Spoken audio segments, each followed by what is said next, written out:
Мен Идрисов Хафиз Мужаур тумышым менен Исмакай улы.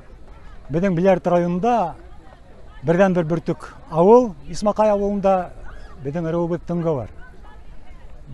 Вақытында біздің ата-бабалар Әбиелі районынан қозғалып, Бештак ауыл іргене барып, сонда үй құрып, біздің мына үйдің шәжірабет да бар, 17-сі буын, 16-сі буынға қатлым.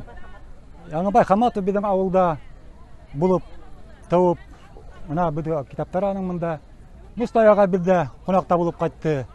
Біздің ана матур етіп, Буртаза Говадилыш, бірінші президенті өт келіп, социальный центр, үйде негет халып, егет айдан келіп, асып қайтты. Ауыл біз бірден, біз ауылда шәжері байрамдары өткеріп тұрабыз, хаумығыда ауылдаштар байрам өткеріп тұрабыз. Аллаға шүкір барығыла ұрыларын білелер, кімдің қайда екенін білелер, бек яқшы біз.